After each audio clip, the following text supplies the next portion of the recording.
everyone. This is Michelle Brandress, and I'm here with From the Basement Up. Today's podcast, I get to speak with Rob, who is my longest. He has been with me the longest. He's been with Name Bubbles for over 13 years, which is remarkable. Thank you so much, Rob. I'm so glad you're here with me. Rob is my problem solver, and he knows the company inside and out. I wouldn't be able to do what I do if Rob was not here. So thank you, Rob. And he can actually share so many stories, funny stories. We can sit there and laugh about what's gone on for the last decade. So you'll see some of the company culture and really a lot of learning curves. So Rob, welcome. All right. Well, I'm Rob. I'm the software engineer at Name Bubbles. But over the course of the years, I've definitely worn a lot of hats, but that's the role that I have now. So, and yeah, just streamlining everything we can to try to make the process as, fast and efficient as possible, so that we can have a great turnaround time for the customers. So Rob, how many years have you been with Name Bubbles? I would say, I think it's 12 years and change now. August of 2009. Yes, it's amazing. Yeah. So I feel like in some ways we've kind of grown up together. Yeah. It's a lot. So, and there have been times when we didn't get along too well, but I'm sure you couldn't stand me. Every relationship has its ups and downs. So, but I remember when Rob first walked in and he was dressed up in a really nice suit. He looked very fancy. And, we're pretty casual in Name Bubbles and always have been. But I just want you to kind of talk about that first time we met for a minute. Still remember that first day when people ask me about it. It was a part of a time in my life where I was trying to find work, and right when I graduated, we might have hit a dip in the economy something. There was a bit of a... we were having a recession at the time. Yeah, and the people weren't hiring all that much, so I was having a bit of trouble finding work. And, when I got the call to come upstate to work at a, label manufacturing company doing some design, I figured, okay, foot in the door, right? And I literally packed the car up at my parents' house and just left. The first chance that I got to get away from home, I took it and I left. I left the job that I was at. It was a very mind-numbing job, just sitting and watching an assembly line go past, doing QC work, making sure the product's okay. But I knew that I needed to get out of there because that wasn't what my degree was in. That wasn't what I wanted to get stuck doing, and I just needed to go. So packed the car up the moment I heard about this opportunity. And then when I came in for the interview, it's funny. I put on the best clothes that I had. It was a suit that I wore that I got, Italian suit. And I had my little folder with my resume printed, and I was excited. It was my first real opportunity. And it was back in the area that, I went to school in. And when I got to the address, it was this house.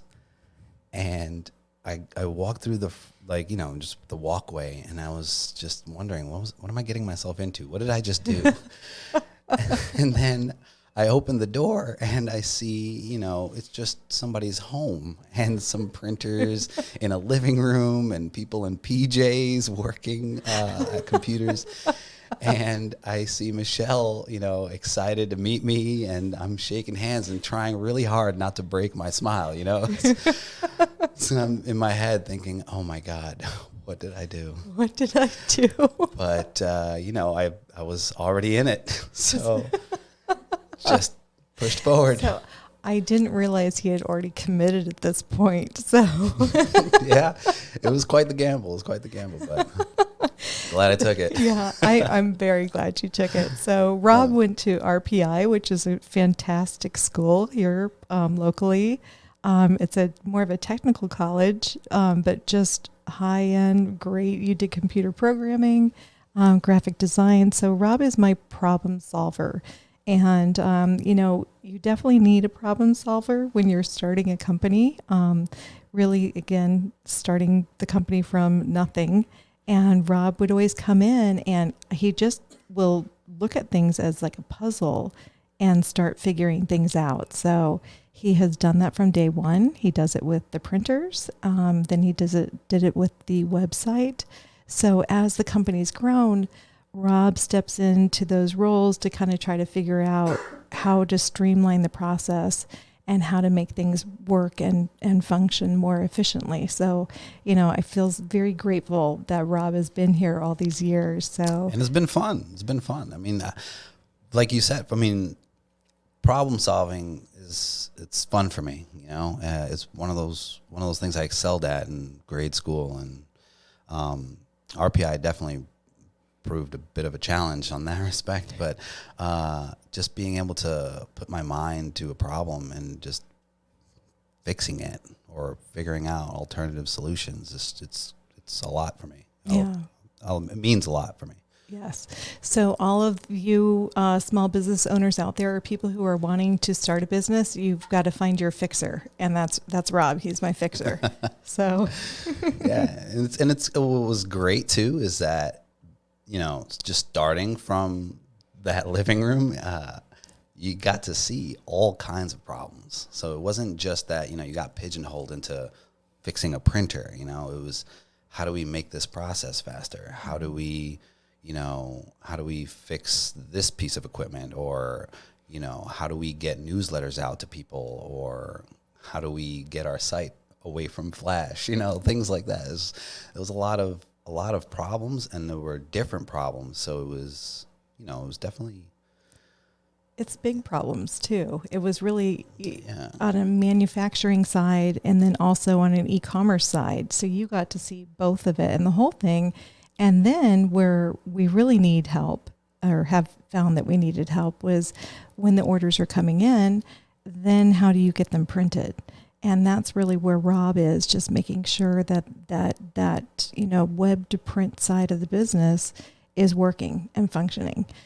So, you're kind of all over the place. Rob's kind of our technical expert in-house, so everyone's kind of pulling him around. But that is kind of the area that I think is so extremely valuable as we start exploring other divisions. And we have a few things coming up, but you're always in there, how do we make this work?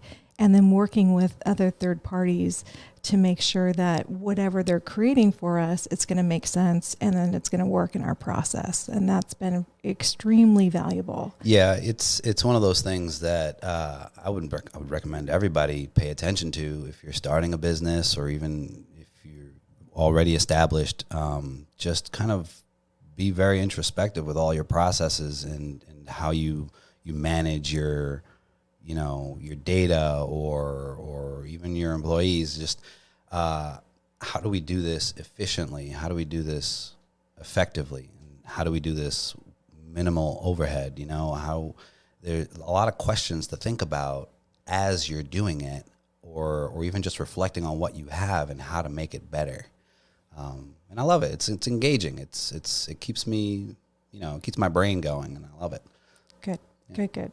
Okay, I'm going to get to a fun question now. Sure. This is the one I love hearing what people have to say. Okay, if Name Bubbles was an animal, what would it be, and what characteristics do you see between the animal and the company? Ooh. See, that I feel like that's a hard question, because I feel like seeing its evolution from the beginning, it's gotten so many characteristics from so many different animals.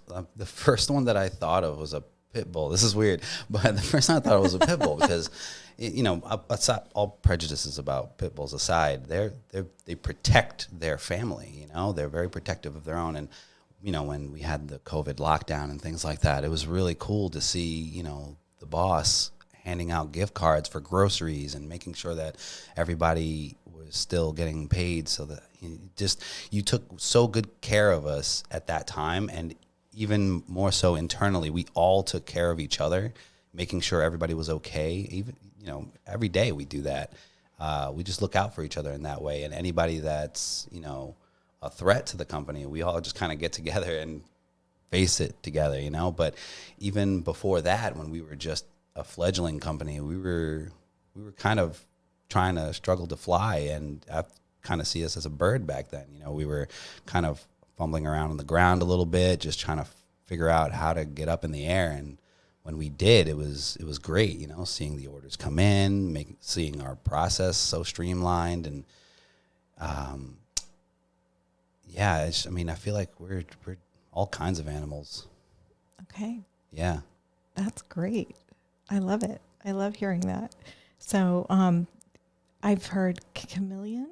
So we had chameleon. That's a good one. Yeah. And I think we had gecko, the ones that lose their tails. If someone holds their tail, they let go of their tail and they keep running. Yeah, that's a good one too. No, that was funny. But I love that. Thank you for that. That was really, really nice. Sure. You've been here for so long, and you've heard so many customer service stories. I'm just curious, which one is your favorite?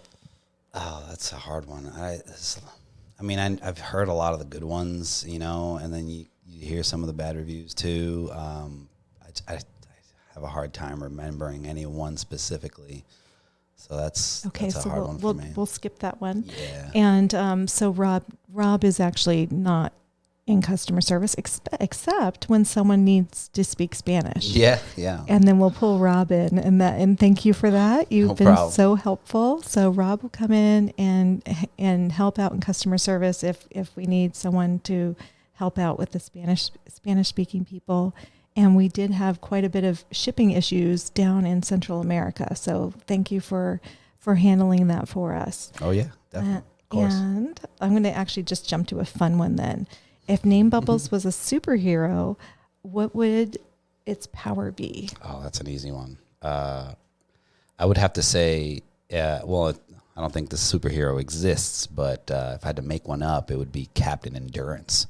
I think as a company, we've had to go through so much stuff, and just being able to still push forward and progress as a company, it's amazing to me. And it was one of those things that, kept me going here. It was the promise of what this company is capable of, and even, whether it was a pandemic or, we had some internal restructuring or, some outside vendor wasn't giving us what we needed, or we still managed to truck through all of it, and I think endurance is a really great quality to have in this type of thing, this type of industry, any industry really. Well, yeah, I agree, in the startup side of it for sure. Yeah, definitely.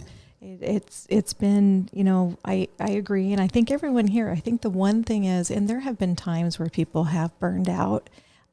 You can't, and I'm a pusher. I push. It's, and I don't mean to, but I can see that I have to. So I do push, and it's tough. So I have to kind of make sure I'm not going to be burning people out, and where's the line that you need to kind of pull back. And so, but I think that the team is pretty amazing. Yeah. I mean, the team is really resilient. And I'm just going to touch on this real quick. I think one of the things that I learned here was balance. You talk about how you push people, but I think there is a push and pull in both directions. And as an employee too, you kind of have to realize how much you can give, and by overexerting yourself and overwhelming yourself, you're not doing anybody a favor. So just being able to be mindful of the balance of what you're giving the company, obviously do your job, do it well, but make sure you're balanced, give 110% when you can, but don't constantly stretch yourself too thin. I agree. It's an exercise, every day. And if you're mindful of it, work becomes less work. You're focused. You come in, you do your to-dos. You get out and you come back the next day and you just keep pushing forward, and that was probably one of the biggest things that I learned. And I try to let other people know too, just stay balanced. Stay balanced. Well, I like how you have a full social life and you do a lot of fun things outside. Outside of the office. So, it's always fun to kind of check in with you and see how your weekend was or what you were doing. So, Rob always has a variety of things, and they all sound like a blast. So, but I do like that. I think that's very, very important. And taking that time away since COVID. I think that you've taken advantage of this and done a great job. Rob has like the spaceship office at home. So Rob gets on with he's got computers all around him and he's got his headphones on. Yeah. So, COVID really allowed us to learn about working remote and being flexible. So, if people want to work from home, and it's not going to affect anybody here, I'm fine with that. Yeah. It makes sense.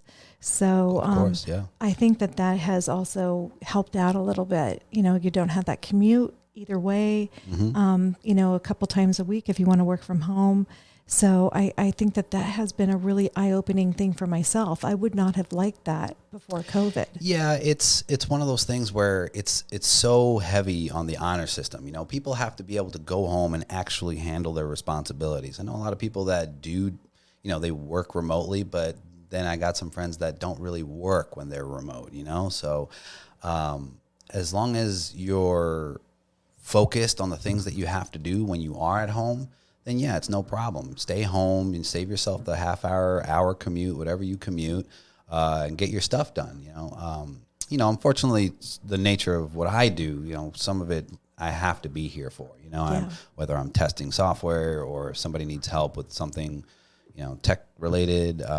It probably helps that I'm here on site for the most part.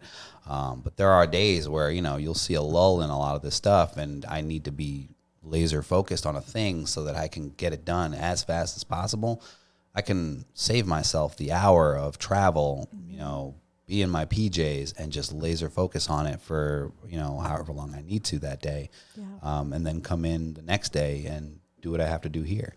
So I'm curious for other business owners out there who are thinking about allowing employees to work from home, what would you suggest and how have you been successful at this? I feel like I'm lucky. I have to say that I feel like I'm lucky because I think the pandemic, you try to find the silver lining in it, and it gave me the opportunity to just become a lot more organized than I was, and see it as it was almost like a problem in the moment. We're all not together. We all have projects on our plate. We all have to communicate. This has become a problem because we're not meeting in person. We're not, collaborating on stuff as well as we would like to, and, I thought to myself, you know what, this is a good time to like step it up, even in this dark time that we had. And for me as an employee, it was great because I got to, reach out to a lot of people via Slack or emails, just organize myself a little bit better in that regard, be a little bit more intercommunicative with people.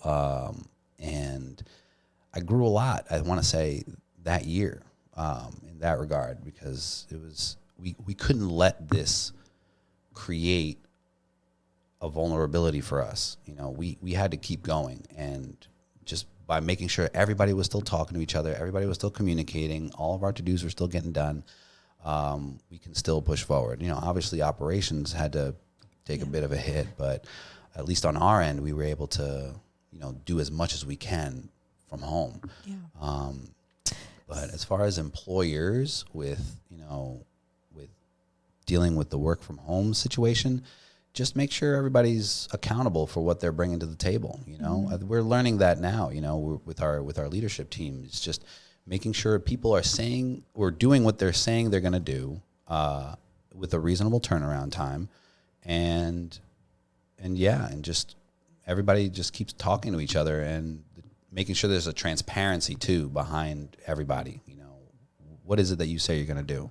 Have you brought it to the table? No? Okay, well, what are the issues that you're running into? All right, well, let's fix that so that you can progress. And yeah, I mean, that's it. I mean, I feel like working from home should be a benefit that if you can afford, I think you should allow employees to do, because, you know, gas prices are only going up. Yeah, they are. Well, I mean, good point. Yeah. And it really is something that, I mean, listening to Rob, I realize I'm very fortunate. And so, you know, he's an awesome employee and a very responsible guy. So, and I feel like the leadership team is like that. You guys have all stepped up in major ways, and, you know, everybody has stepped up. So, you know, listening to you, I'm kind of going, well, I can tell I'm pretty lucky. So I don't know if other people are going to have that. I think the feeling's mutual. Yeah, it was so great to be a part of a new company that I got to grow with. You know, and not a lot of people can say that. So when I got the opportunity, and, you know, obviously you mentioned it before, we have ups and downs in the process, but again, what kept me going was I saw a future in the company. The company had growth, you know, the people were great, for the most part. And, you know, if you see that potential, it almost would have been a shame to not been a part of it, you know, especially having been there from the beginning, you know, just to see where it goes. Yeah. You know, and, so I was just very lucky. No, I feel lucky. So I'm glad you're here. So thank you. But do you have any questions for me or anything that you would want to add out there for other potential business owners? I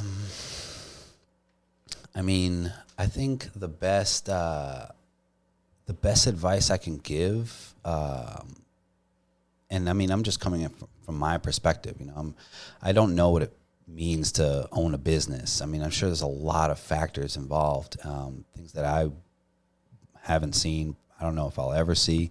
But if I had to say one thing, it's just, I don't know, maybe an awareness, or just being immersed in the company, you know,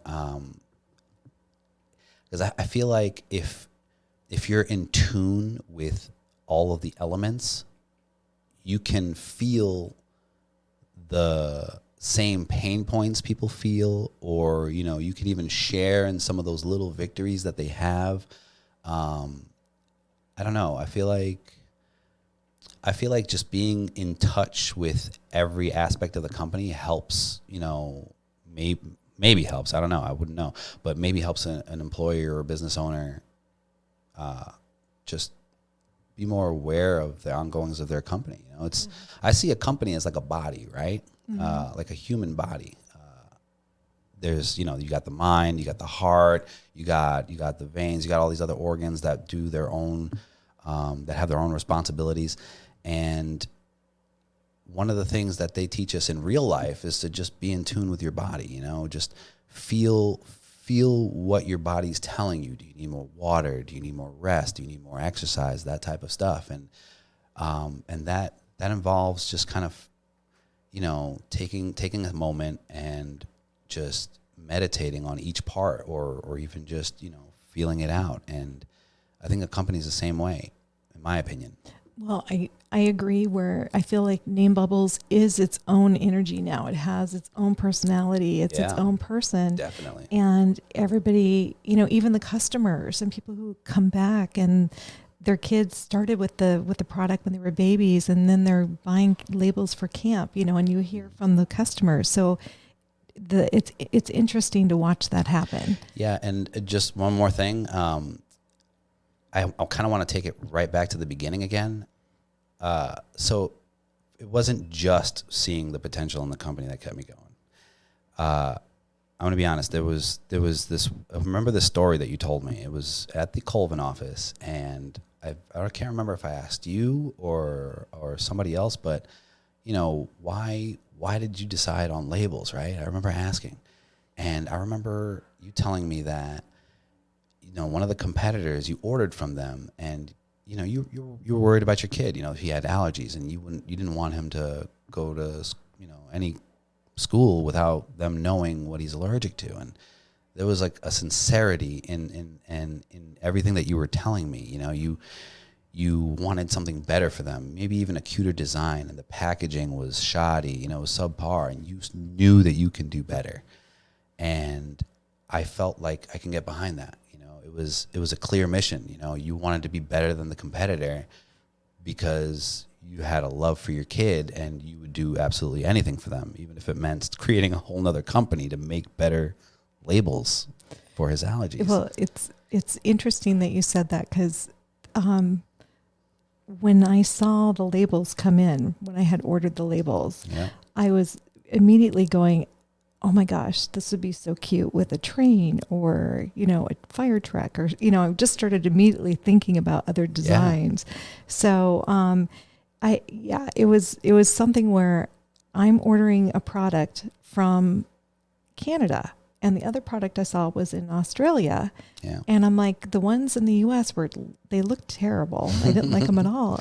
So I actually was like, this is something that there's an opportunity here for sure. Yeah. And the parents get so excited when they go online and they get to pick their design, and they're picking their font, and they're picking their icon, and they're making it cute, and it's made with love. That's what I'm talking about. Yes. There was a passion behind you making this, because, you know, you saw what was available to you, and you said, this isn't enough.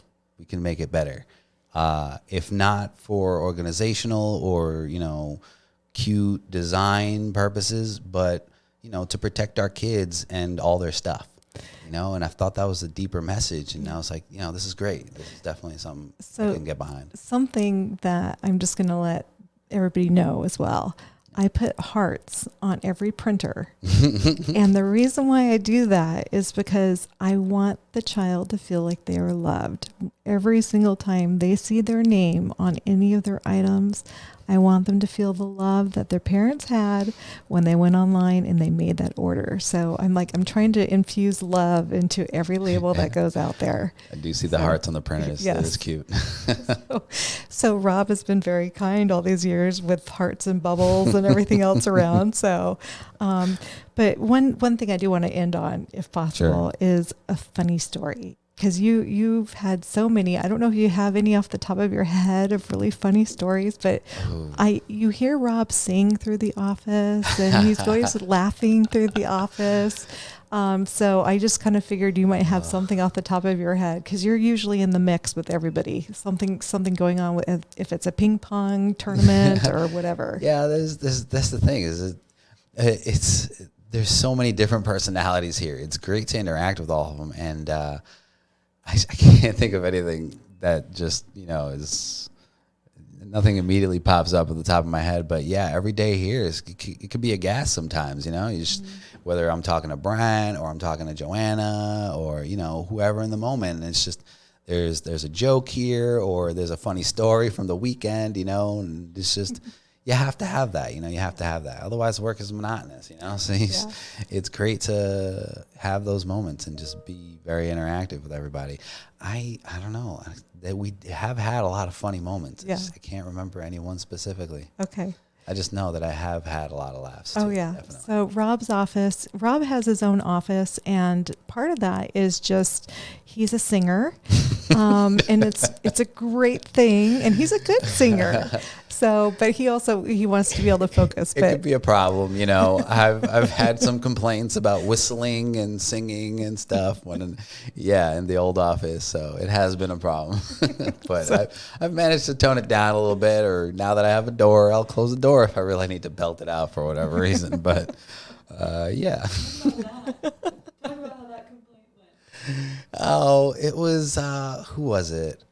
It was either, I can't remember. It was somebody from the marketing side, back at the Exit 10 office. They came over and they were like, you know, we really appreciate that you love, you know, Bruno Mars. That's what it was. It was Bruno Mars. and we like your singing, but we really need to focus and we can hear you across the way. I'm like, oh, I'm so sorry. It was hard because, a little bit of terror came over me because, sometimes you think you're singing to yourself. You don't think anybody's listening, and they are. But it's okay, and it's fun because when it's all hands on deck in the summertime and we're all out there packing orders, and Rob's got his headset on and he's just letting it belt and he's packing orders. So Yeah. it's pretty good. It's fun. But after the Exit 10 building, I think you, because Rob is near the operations team, so you are the only one that has an office. So Yeah. so it's double fold, so he can focus. It's nice. And he can sing as loud as he wants. I don't know about that. They still hear me through the door sometimes. So it depends on how I'm feeling that day, I guess. Oh, but that's okay. Yeah. But Rob, thank you so much for joining No us. problem. Thanks for having me. You had great insight. I love it. And really, I mean, I can't even tell you, Rob has been so instrumental through the years. I love having him here. And It's been great being a part of it. It's been great being a part of it, definitely. Name Bubbles would not be where it is today if you were not here. I can appreciate say Name that. Bubbles, definitely. So thank you. Yeah. Thank you. Please don't forget to leave a 5-star review. Tell us how much you're enjoying the show and hit subscribe to be back every Thursday with us and a new special guest.